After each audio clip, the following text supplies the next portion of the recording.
We are coming out of executive session, and Mr. Hiddle, would you please do the roll call? Mr. Ford. Here. Mrs. McMacken. Here. Mr. Height. Here. Mr. Bostic. Here. Mr. Frazier. Here. Okay, would you please stand for the Pledge of Allegiance? I pledge allegiance to the flag of the United States of America and to the republic for which it stands, one nation under God, indivisible, with liberty and justice for all.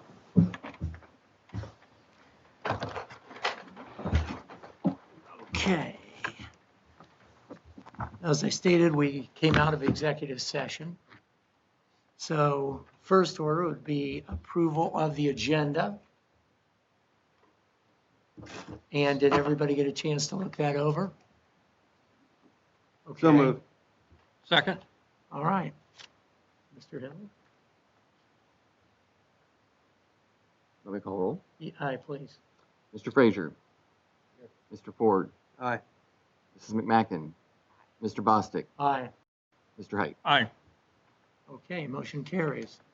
Okay, the next order is approval of the minutes for this meeting. May I have a motion? So moved. Okay. Second. Okay. All right. Mr. Hiddle? Mr. Bostic. Aye. Mr. Height. Aye. Mr. Ford. Aye. Mrs. McMacken. Mr. Frazier. Okay. Next, we have the Upper Valley Career Center. Mr. Height? Real quick report. We met Tuesday night, and like everybody else, we're trying to figure out what the coming school year is going to bring. I worked on that a lot during the meeting. On a couple, one high point, our Skills USA chapter this year has been recognized as only one of 24 chapters nationally for the Model of Excellence Award. And then from here, they move on, and if they're selected, it would be one of 3 chapters within the nation that gets the highest recognition. But to think about across all the country, we're one of 24. That says a lot. And one of the instructors has also been recognized as a regional finalist for the same award. So that program just continues to do wonderful things. And that's my report. All right, thank you, Mr. Height. Next, hearing of the public agenda items, and I don't have anything from Mr. Lyons at this time, so we'll move along. Mr. Hiddle, Treasurer's Report. All right, good evening. I passed out a 5-year forecast, and I also have May forecast assumptions that you have reviewed.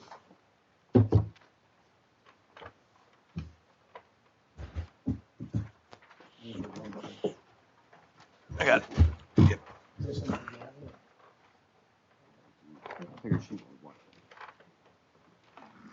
Okay, so this has been a fun one because, as you know, that we have been dealt some budget cuts within the last 2 months of the fiscal year, and we've been told we're going to get more, but we just don't know exactly how much. And so that's always fun when you're trying to forecast what's going to happen, and you don't even know what the state's going to do to you next. So this is based off of a number that a group of treasurers came together and basically said we're going to go with a 10% reduction on state foundation funding. And I'm just going to, I know it'll be sort of like I'm reading today, but I feel like it'll help get through all the information and explain it about as well as we can at this point. Due to the COVID-19 pandemic situation, this forecast has become quite unpredictable and is based off of the best estimation with the information we currently have available. Piqua City Schools, like all other districts in Ohio, are waiting to hear what additional budget cuts will be required to our revenues from the state of Ohio. The forecast shows a decrease of 1% in property tax revenue for fiscal year 21 before it rebounds to fiscal 20-year levels in FY22. The decrease is the likelihood there will be a few more tax delinquencies due to the pandemic. However, in discussions with the county treasurer, we do not expect the delinquencies to be higher than what we experienced during the 2008 housing crisis. There's an increase of 1% of property tax revenues in years 23 and 24 in historical trend with past 5-year forecast, and based on the economy returning to normal operations by the end of FY21. Income tax, that's one of the things that we definitely get a lot of our revenue from, and the unemployment rate as of April 2020 is 17.4%. I thought I brought the map, which is sort of startling to look at.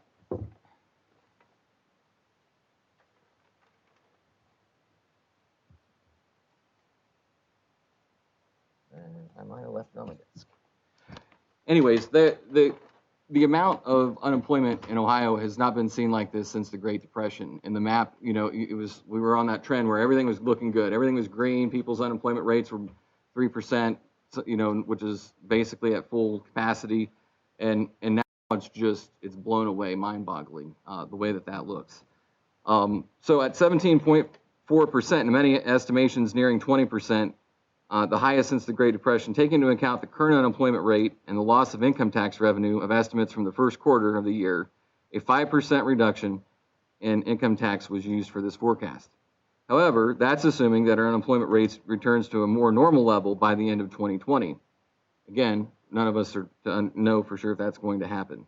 The reduction in income tax revenue could be much worse, and we will have a much better sense as we see the July payment and further payments. This forecast predicts that the income tax will rise back to normal levels in FY22 with normal growth of 1% per year for the remaining years. On to the state aid, as we have discussed a little bit, is the forecast has not been any official word on what reductions will be from the state of Ohio in FY21. The recommendation by some of the best school treasurer minds is that a 10% reduction in state funding, in state foundation funding, but I caution that the cuts could be as high as 29% in other discussions that I have heard. In developing this forecast, I did not want to be an alarmist, but we do need to be prepared for our revenue streams to be further impacted depending on how the pandemic continues and how soon it will come to an end. We have prepared a reserve over many years with the goal that it may be helpful to weather this storm with as little disruption to our students' education as possible. And I cannot stress enough that that is why we have always tried to remain fiscally conservative, because we don't know what's going to happen. And this is one of those experiences where we don't know what's going to happen. And the good news is that our hope, as long as we see what happens with the state budget, is that we're going to be able to get through fiscal year 21 and still be okay on the other side. Property tax allocations. We continue to see small but steady decreases in property tax allocations. The law was changed that doesn't allow new and additional revenue to come from that area. Basically, the state of Ohio doesn't want to reimburse taxing entities any longer for tax levies that they have in place. So your grandfathered as of now, and when you make changes, your taxes, that those property tax rollbacks and homestead reimbursements, they come off of your taxes. As you pass new tax levies, that same thing occurs. They're no longer grandfathered, and so that number will continue to decrease long beyond my years as a school treasurer. That will continue to decrease because of that law, unless they change it. Other revenue. The district will likely see a reduction in other revenue as interest rates have fallen back to 2011 housing crisis levels. The reserve may be needed to complete FY21 in the years ahead. How much is yet to be seen, but with lower interest rates and less cash on hand, the additional revenue generated will be much less than previous years. The forecast is designed at a 5% reduction of other revenue funds every year of the forecast. We will continue to monitor this and update as more information is available. Moving on to expenses. Due to the government ESSER money that will be made available as a result of COVID-19, the salary line item will be less than usual, less than or equal to the same as we spent in FY20. The district is estimating $627,304 to be used towards salary expenses for FY21. Please keep in mind that this is a one-time injection of funds, and salary costs will increase approximately $1.2 million in FY22. There's a 3% increase in salary expenses for 23 and 24, and this is primarily due to step increases and other contractual expenses that are already built into the negotiated agreement. Looking at benefits, we will also use ESSER money as a result of the COVID-19 to lower our bill for benefits by $119,486 for FY21, but it will increase to its regular amount plus of $9,174,562 in FY22. A forecasted increase of 5% for the remaining 2 years has been built into the forecast. Additionally, there is always the concern over health insurance benefits as the number 2 biggest factor in the budget. Health insurance from year to year is a major unknown when planning. The superintendent and myself monitor our health insurance plan on a monthly basis and have quarterly meetings with our insurance committee to discuss plan performance and analyze any necessary changes needed to keep the plan stable for years to come. And I can't again reiterate enough that we were able to maneuver out of a plus 70% increase in health insurance rates last year. But what does it mean for this year? So far, I can tell you that it's working, but we won't know until we get to the fourth quarter because that's the quarter that cost us the most money last year. But at this point, the plan is doing well and it's healthy.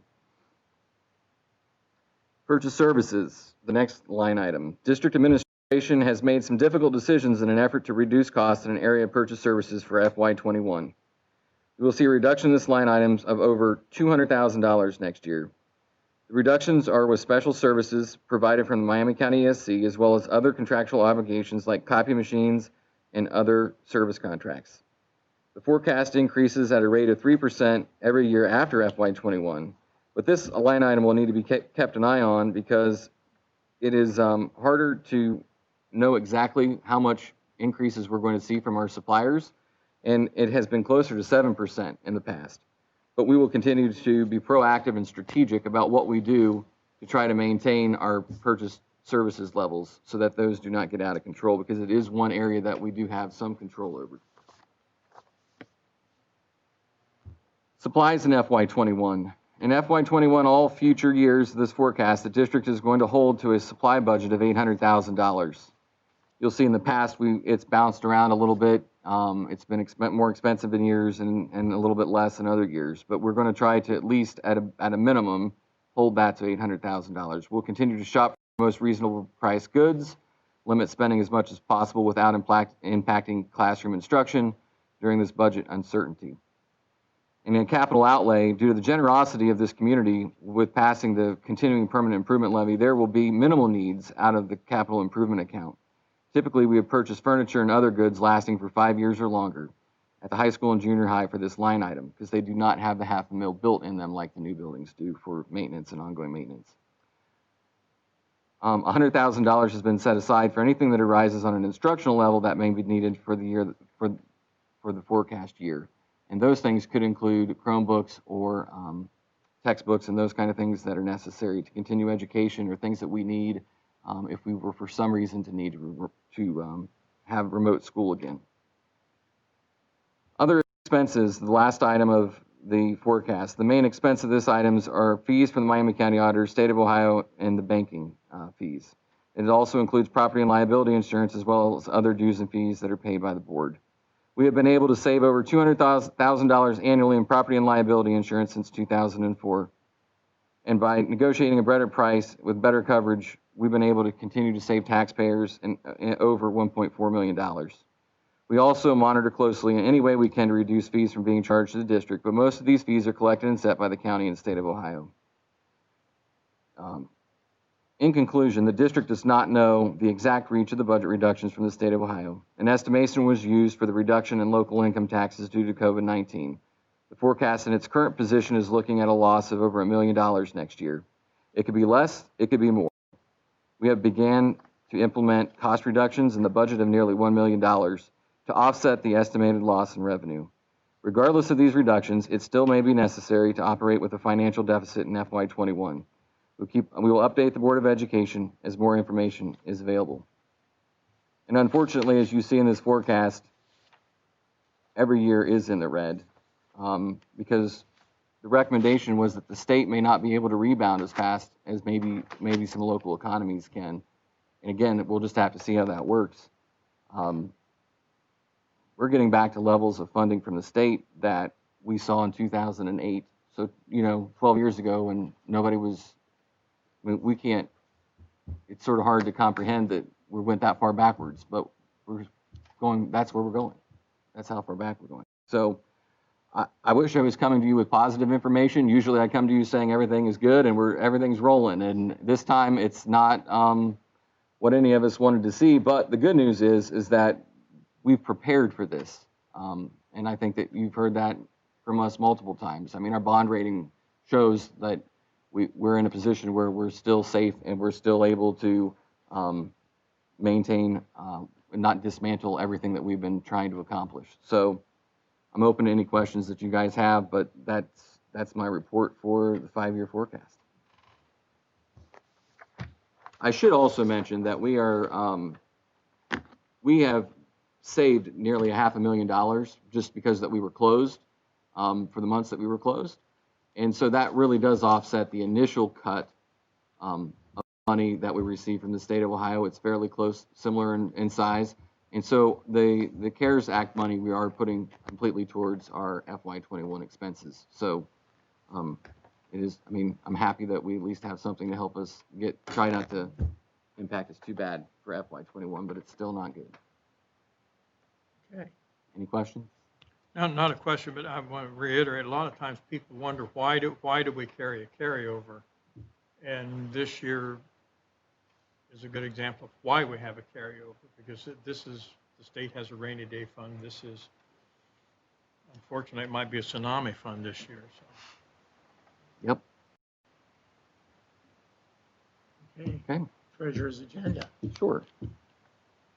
The good news that I like to report is that, so for FY20, I do predict that we will end the year in the black, even with the budget reductions. We are still fiscally sound, and that is good. As you know, as we just discussed for FY21, not so much. But this year, we've done everything like we have done in the past, and we've stayed conservative, and we're exactly where we need to be. Were there any questions that we had with the financial reports? The next item on there is a fund-to-fund transfer. This is an annual fund-to-fund transfer. We do this in an effort to pay for the HVAC system and the air conditioning that you're receiving in the high school right now. It's $250,000 that we move from the permanent improvement account to the debt service account for the HVAC project. That is a balloon payment that we have to pay in 2026, and so we're on target to be able to do that in 2026, and this helps us pay for that bill. Any questions about that? And then I'm asking for the approval of the 5-year forecast. And the last item that I have is approval of 2 new funds related to the COVID-19 pandemic, Fund 507 and 508. And those have been established because of the money that will be coming from the federal government to support local school districts.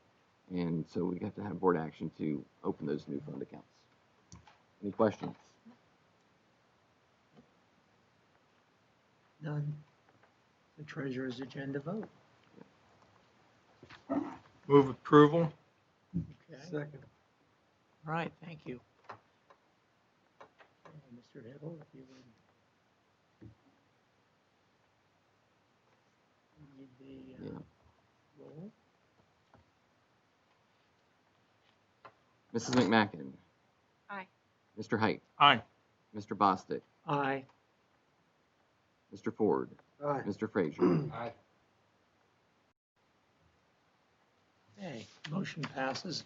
Thank you very much, Mr. Hiddle. Welcome. I know your job might have a little stress with it occasionally, but A little more these days. Yes, yes. But thank you very much. Now we'll move along to the superintendent's report. Mr. Thompson? Thank you. First on the agenda is just a discussion about lunch prices and school fees. We are going to keep those the same as we have in the past.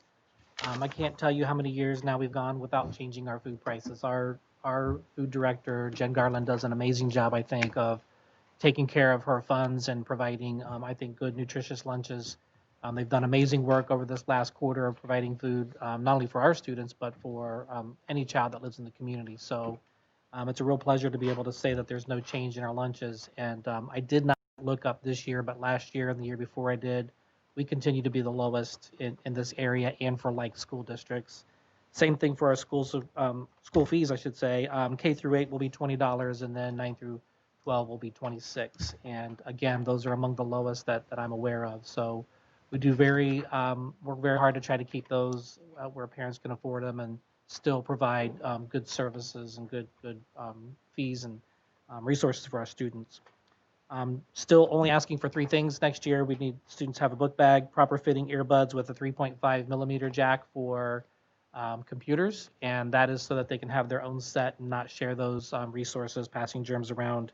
And then we always ask for 2 packs of Ticonderoga wood pencils. I don't have any stock in Ticonderoga, but I assure parents every year that if they get those, those pencils truly are good quality. They will last. They sharpen well, and any other pencil just gets eaten up and is pretty much a waste of wood in many teachers' opinions. So we do highly recommend the Ticonderoga. So again, a very short list of supplies, and we think that we can provide the rest in good quality because we can get them at a discount by buying bulk, and we can take care of them while they're here. So that is that. Okay. The next thing on here is on my list is Mr. Hare is going to come forward and talk a little bit about sports update and what we're doing with our sports programs as we move through into the summer. Mr. Hare? Thank you, Dwayne, and board for the opportunity to speak. We have been anxiously sitting and waiting the last couple of months, like everybody, as to what is our athletic endeavor is going to look like here for the next coming seasons.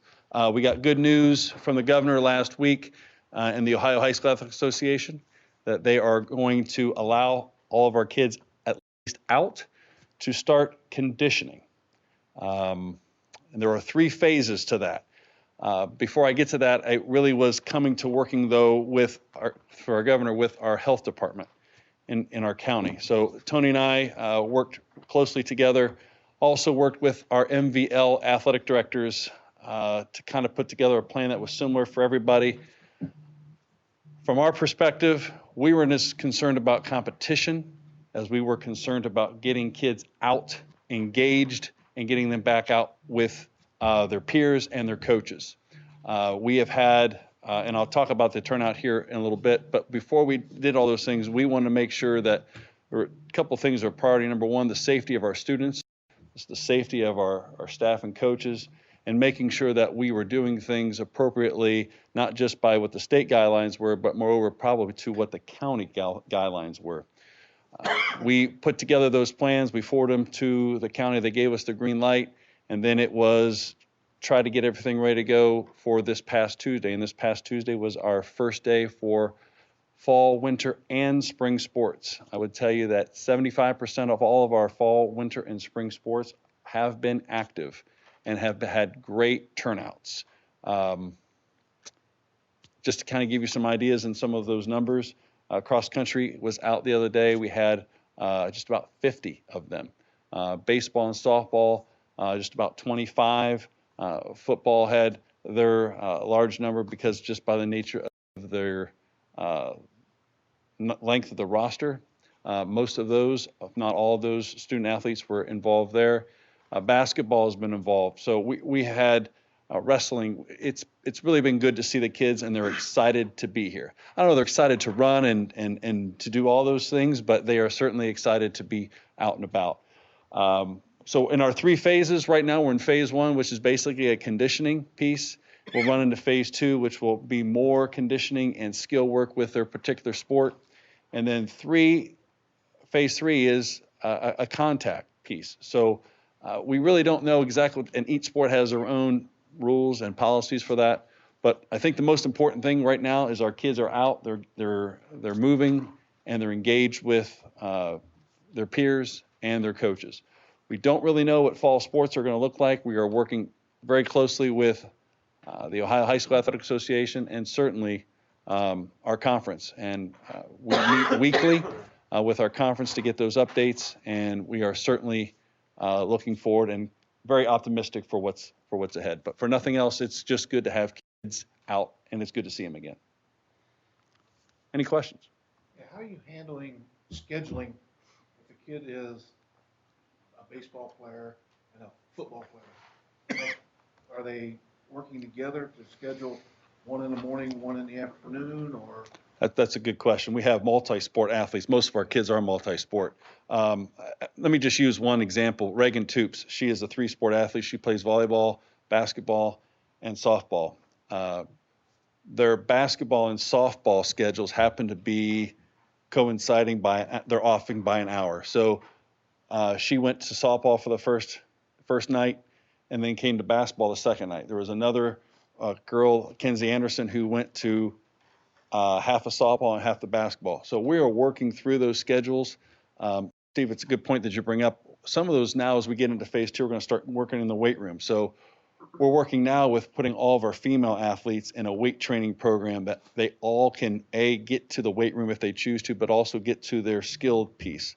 Our coaches are working, trying to, as much as they can with one another, because we have to share kids. It's just, we're not that size of a district, but we are scheduling them accordingly to their sport, but trying to make sure we're working with one another. Thanks for asking. Chip, I think it's important to acknowledge, you mentioned it a couple of times, the health department. I know you said Miami County, but you meant Piqua. We're fortunate to have a health department in the city of Piqua, and being able to work closely with the director, Amy Welker, to get those plans approved so we can get our kids back up quickly. And those plans included all the guidelines necessary to make sure that our kids are safe. Chip mentioned that up front, to include the social distancing.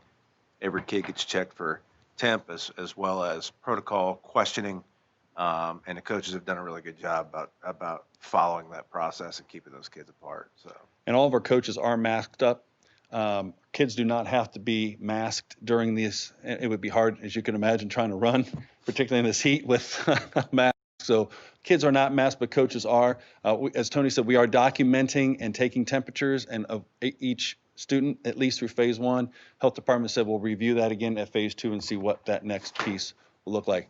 Before I close, I would be remiss if I did not mention Katie Smith has been outstanding, has been great with helping getting all the coaches with their everybody had to get a thermometer and had the documentation sheets and schedules. So she's been outstanding to work with. And certainly Premier Health has been giving us guidelines too for return to play. So there's a lot of moving pieces, but we have to make sure that, again, safety is first and foremost. Thank you.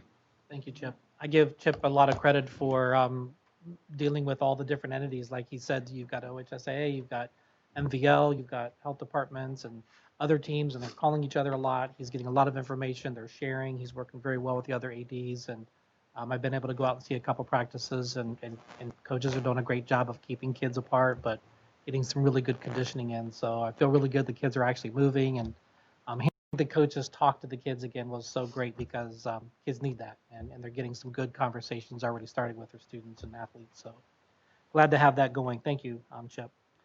Mr. Bloom is next. I'd like to have him come up and talk a little bit about summer school and what that's going to look like at the secondary level and some opportunities we're going to afford to some other students. Good evening, and thank you for letting me come and talk with you a little bit. We will be offering summer school again this year. It is a little bit different than a traditional one where I used to teach summer school and kids came for 3 hours and left. This is all virtual. The nice part about this is it already utilizes the virtual programs that we have here at the high school. So there's no real changeover for us. We're able to enroll students into those online programs. One of the really nice things this year is we will start June 6th and work all the way through mid-August. Typically, we had to end a few weeks earlier than that, but because of our school calendar this year, we're able to really give the kids almost 2.5 months to complete their credits. And that's a real bonus. So a lot of the kids who need these credits are working, they have other commitments. So having that extra time will really help for them to achieve the credits that they need. The way that we work this, we will not have any on-site support. In past years when we've had online summer school, we've had office hours. Students could come in and talk with one of the teachers. We will not, of course, offer that this year. Instead, we will offer virtual support. The way that we do that is April Watson's one of the high school math teachers. She handles that. Daryl Height is one of the assistant principals here at the high school. He works with students who need ELA and social studies support. And if they need science support, the kids contact me. And between the three of us, we're able to help kids through any of those questions that they might have. Summer school is free for Piqua students. What we do is we have the kids pay a $50 deposit. And when they achieve a half credit at least over the course of the summer, that deposit is returned. Typically, it's about a 60-hour period to complete a half credit. So over that length of time, if they're working diligently, it's not something where they're there 8 hours a day. It's very doable to achieve that level of credits. This is a big plus for a lot of kids who need those credits to help round out graduation requirements. So we're very pleased to offer that. We have opened it to other students from other districts. In fact, I had parents from another district contact me today. There aren't many districts that do summer school like this, and we're able to, again, utilize programs here that we already have. There's no extra cost for us. We do charge a fee for outside students that's not returned, and they all know that. We're very, very upfront with them. It's nice to be able to offer that support for students in this area that need a little extra or helping hand.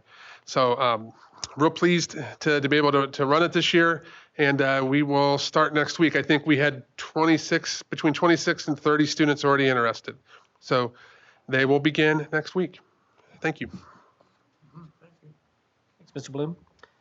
Next, Mindy Gearhart is going to come up and talk about our kindergarten registration, our incoming new class of students, and that's obviously looking a little bit different for us right now and caused some obstacles, but Mindy has been working very hard one-on-one with parents and spending a lot of very important time with them, so I thought it'd be nice to hear from her on some of that progress.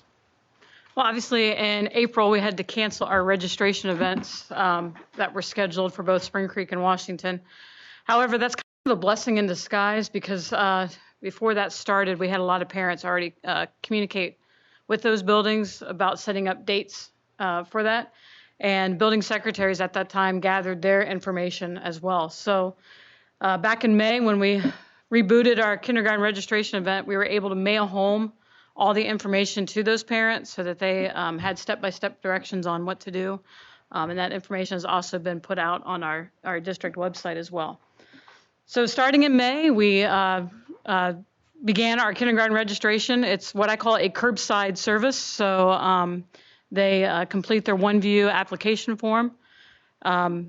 I get an email stating that's been completed, and then the parent's next step is to contact me with all their registration forms. So certified birth certificate, proof of residency, need a legal guardian's ID, as well as I also inform the parents that their physical needs to be completed and immunizations up to date prior to the start of the school year. So we understand that many doctors' offices had kind of closed down during this time off in March and April, and they're open back up now, and parents are starting to get those appointments scheduled. So they have the summer to get that completed.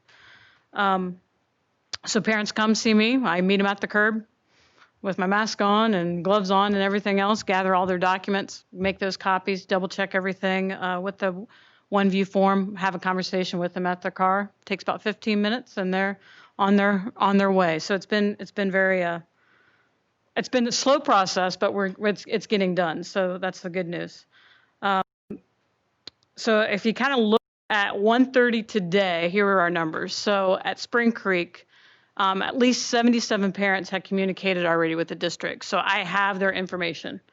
Out of those 77, 58 have already completed the OneView application, and we have 25 students already enrolled.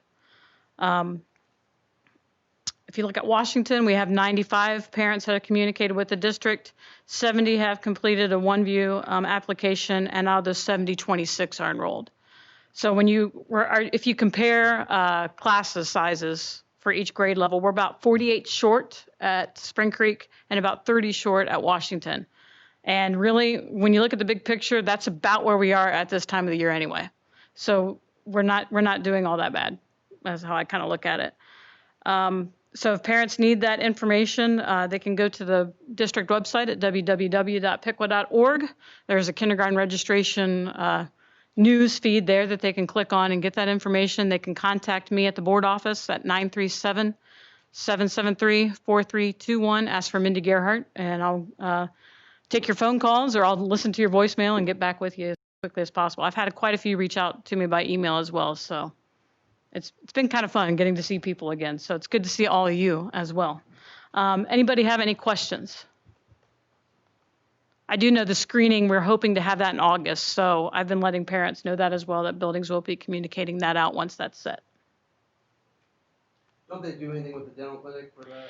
So yes, we've in the past screening events we've had like dental clinic, Traveling Smiles has been there. They'll have a speech screening, gross motor, fine motor screenings, as well as the academic screenings. We don't technically have to have all that done at that time. The academic screening is a must. And then what we can do is the start of the school year, the PE teachers and the kindergarten teachers as well can start looking at kids to refer them for either speech, fine motor, or for gross motor. So we're going to kind of go that route. Good news is that I know that since I'm on the dental board, Traveling Smiles will be having some dental clinics open for students this summer. So that information is on their website at the Miami County Dental Clinic's website. And actually, we had sent that information out in their lunches this past week on Tuesday. So that information has been out. And also, Traveling Smiles wants to work with us once schools get open back up. We'll put some kind of plan together for them. All right, thank you. Thank you. Thank you.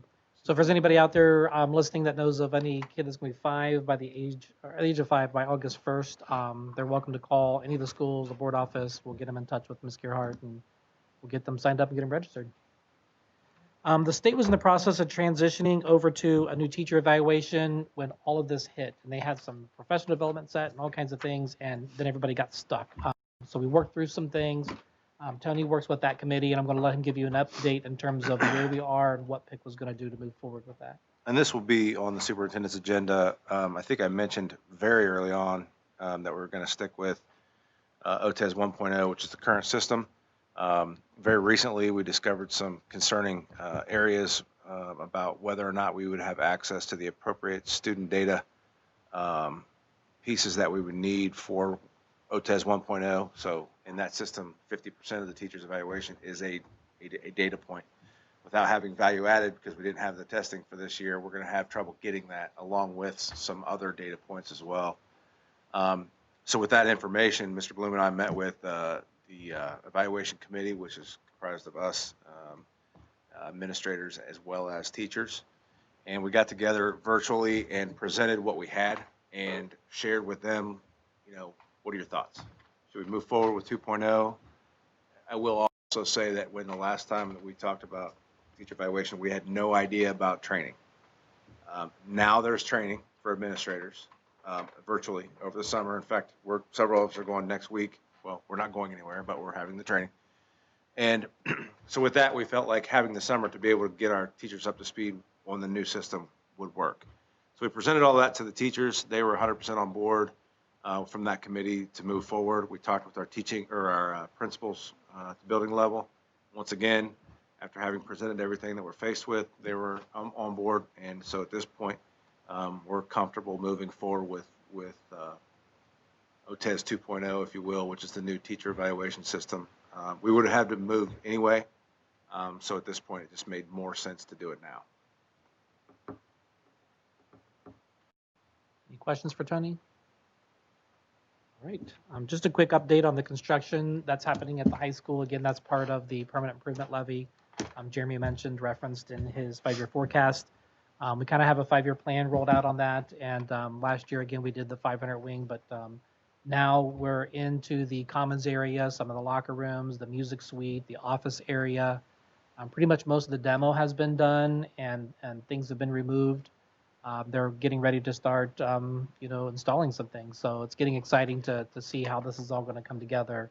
A lot of improved efficiencies are going to happen. Of course, we're going to change things from the 70s yellow, green, and yellow blues and over to like a nice Piqua red and blue and update it like our other buildings are. And, just an example, when the building was built, the clinic is a very small space tucked away, and it really does not meet the needs of today's students. There are a lot more kids that are diabetic and going through a lot of other different kinds of scenarios that we didn't have back then. There was not equal access to locker rooms and stuff for girls and boys and bathrooms and so on. So we're updating, making sure we're fixing that. We've talked many times how this building, although it's 40 years old, we believe it's going to get another great 40 to 50 years out of it. It's transitioned very well over time, and we appreciate the community support and letting us continue to put this building into a good position for educating our students. So good stuff. Mr. Bostic represents the board on that committee. Do you have anything you want to add, Mr. Bostic? It's,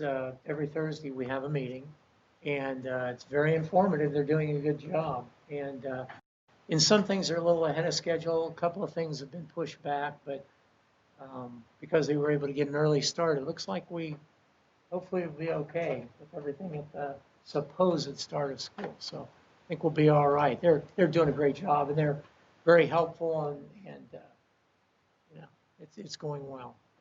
Good. Any questions on that?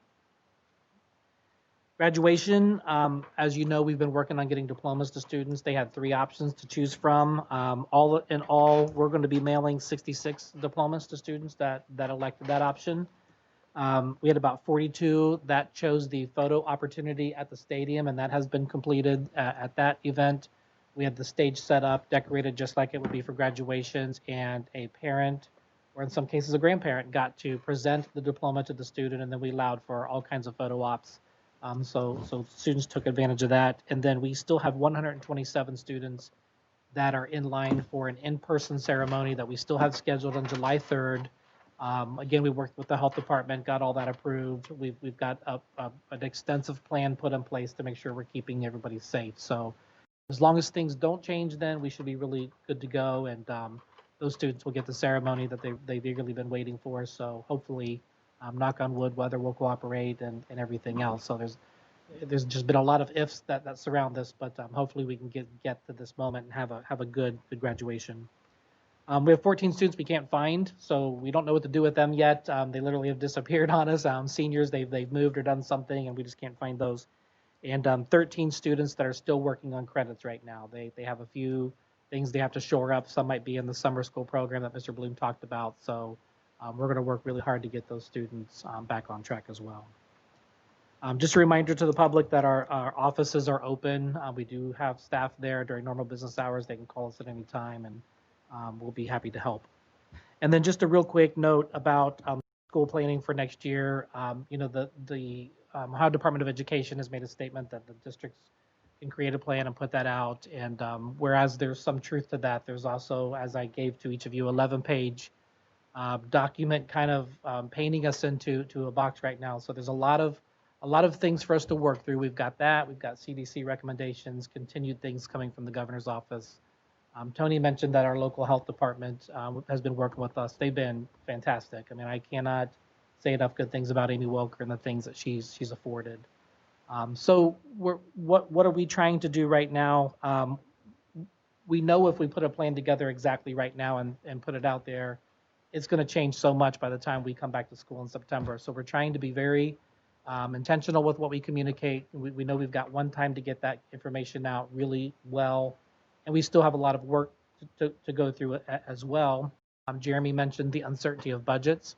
So we don't know how much money we're going to have to implement some of the things that are going to be necessary in terms of the safety equipment and so on. We don't even know how we can staff a plan yet. So we're going to do some fact finding, though. We're working right now on a parent survey that we've released today to try to get some information from parents. On June 1st is a staff professional development day. Principals are going to be leading discussions with all of our staff, collecting as much information about what worked, what didn't work, what are they hoping to see as we come into the fall, and what ideas do they have, and so on. And we'll take all that information and kind of funnel it into some of the topics that we're working right now is space utilization in our buildings. How do we provide the right amount of social distancing to keep everybody safe? What will our scheduling look like? Are we going to be shifting kids between classes? Will we have cohorts? Those kinds of things that we can work through. Transportation is going to be a big factor for us to work through because we know a lot of people count on that. And with the restrictions in place, it's going to be very difficult to try to put together routes with the number of buses that we have and the number of staff that we have to be able to get kids to and from school. So that'll be very challenging for us. Food service has been working on some different modifications in terms of how we can provide food throughout the day. I think we've got some good ideas with that. We will be working on a gap analysis to find out, you know, what was taught last year before the pandemic hit, what was taught during the pandemic, and what has been missed. And we'll look at all that information, and that'll be valuable for the teachers to use as a starting point, along with some of their pre-assessments of students to work really hard on getting those kids right back on track. We want to work on the emotional well-being of our students. You know, it's been very difficult for children to go through this and to be without their peers and their teachers and their coaches. So we'll be working a lot at trying to get that, as well as budget prioritization and staffing. So those are kind of our major topics that we'll be working through. We're collecting information, like I said, to try to help us get back on track for that. And we'll work on that plan as hard as we can and get it out as fast as we can. I think that's it. Just another special thank you to our parents for everything they did for the whole year for us, but particularly the third quarter, because we really could not have done this without our parents at home working with the students and their own children. So just a special thank you to them. All right, superintendent's agenda. So I'd like to recommend the board approve the attached list of students for issuance of the diploma for the Piqua High School as 2020 Piqua High School graduate. As you remember, we approved the main list in April so we could get those students started, but we had a few students that were wrapping things up, so this list just completes that. Recommend board approval for the list of attached donations. We had a former student from the class of 2015, Darby Wright, who passed away unexpectedly, and his family was gracious enough to ask for donations in his honor and memory to be to our music department. So several people donated in his name. Recommend board approval of the list of technology equipment for disposal and removal from the inventory of Piqua City Schools. Recommend the board approval of the 2021 school fees as presented. Recommend the board approval of the 2021 meal prices per the attached document. Recommend the board approval of the OTES 2.0 teacher evaluation system to begin during the 2021 school year, as Tony recommended. Recommend the board approval of the attached student handbooks for the 2021 school year. Those have all been updated and meet all the legal requirements. And that's it. Any questions? Okay, take a roll. Mr. Handel?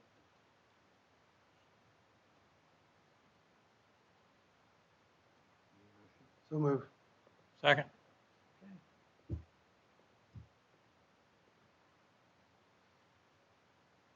Mr. Bostic. Aye. Mr. Height. Aye. Mrs. McMacken. Mr. Frazier. Aye. Mr. Ford. Aye. Okay. Motion passes. Okay, we'll move along to the personnel agenda. Mr. Lyons? Thank you. Very short this month. I want to point out number 2 there, that list of summer feeding workers. We are going to continue that process throughout the summer. It's been very good, and we will distribute food on Mondays still, but at one location. I know Mr. Thompson is going to send that out. It's going to be at Piqua Central Intermediate, and that list of workers is in order for us to be able to get that up and running with Jennifer. So outside of that, just a couple of additional new hires on there. Molly Magato and Andrew Gruey for new teachers at Piqua Central Intermediate School, as well as the transfer of Chris Mitchum from Central up to the high school as an intervention specialist. And that's all I have. Questions? I do want to see if you would be interested in changing this from the 1920 school year to the summer of 2020, because this will span over 2 fiscal years. And the way that this is written, it would only allow this through June 30th, and we'd have to come back.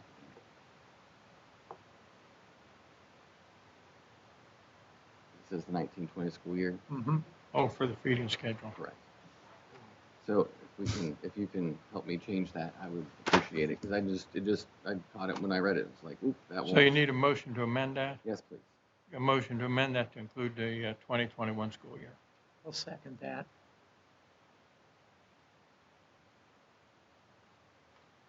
I second. Yep, ready? Okay. Mr. Frazier.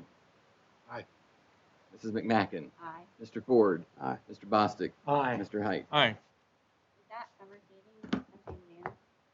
So it is for us, based on the need that we saw out there from the COVID-19 piece and the constant feeding. We expect that people will still need to have our support as a district for feeding families. So that will work in conjunction with the Salvation Army will continue their daily feeding program throughout the week as well, Except for Mondays. except for Mondays. So, but you're giving out 5 days a week, We right? do 5. So you're giving out 5 days, and they're going But- back out and giving out on Tuesday, Thursday. But we are, again, Piqua City School students, a lot of times the Salvation Army is serving a population that we don't necessarily get to help out. So there's, I think, the ability to help more people. Yeah, There's that overlap problem because everyone has to drive to pick up. right. Right. Versus if there's kids that are in a neighborhood, I mean, a lot of times they'll go to the parks and things to be able to do that, and the kids are there. And so it's just going to depend on, you don't know if you're going to get to everybody, so this helps make sure that we're covering everybody. So will there be breakfast as well? Why did it happen, or will it strictly be 5 lunches? So the plan is for 5 breakfasts and 5 lunch still. So the exact same. They've got that down so much to a science that Yeah. it's gone really well now. That's So. awesome, I have to say, because I don't know, there's a true art to figuring out how to get all 5 food groups in a lunch that doesn't have to be heated and that can last for the whole week. Mhm. And I've seen what's in those bags, and it's amazing. They do a really good job under Really do. Jennifer's leadership and then the system to get it all together. So it's a well-oiled machine. We've had bus drivers and cooks all pull together on that, and we would be remiss if we didn't mention that Sean's really helped get a lot of volunteers to come and do that too. So a lot of people have jumped in and help all together. Jeremy, we voted on that, correct? Both? Yep. No, we'll have to do the personnel agenda. Okay. So now we're at personnel agenda vote. So move. Second. Okay. All right, Mr. Hill.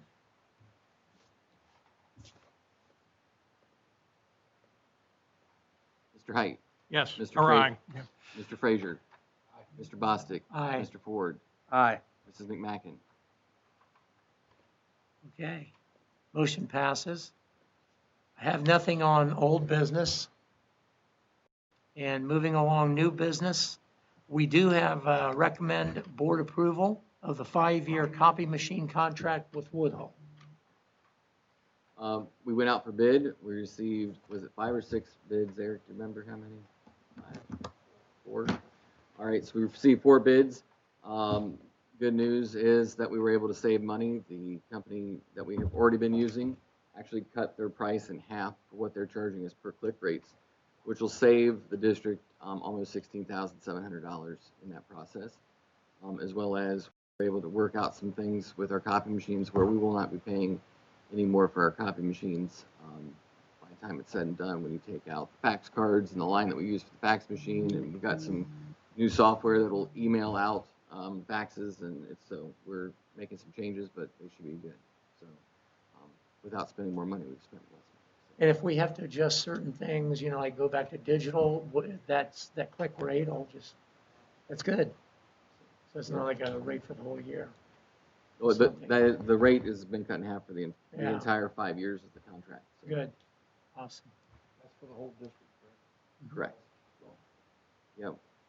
It's actually, school districts get a really good deal from Woodhull in this case because we don't pay for scans, we don't pay for supplies, they're included. We've done we've done a lot. So we're not paying for staples, not paying for toner, we're not paying for all that stuff that you usually have to pay for.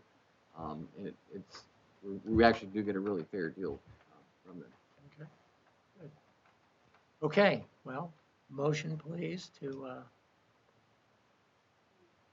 okay. Second.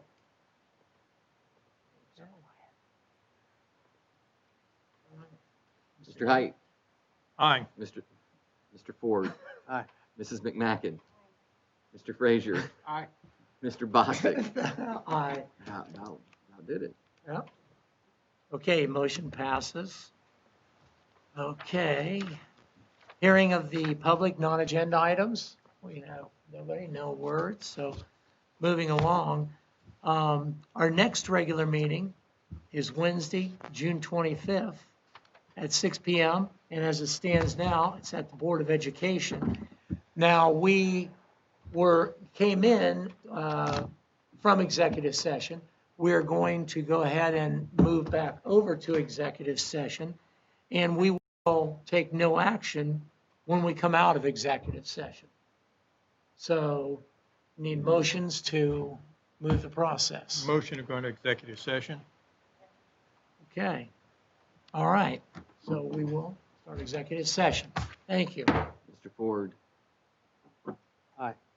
Mr. Frazier. Aye. Mr. Height. Aye. Mr. Boston. Aye. Okay, I'll do it again just to make it We clear. bang the gavel, so that didn't matter. I We're can't out. give you that gavel.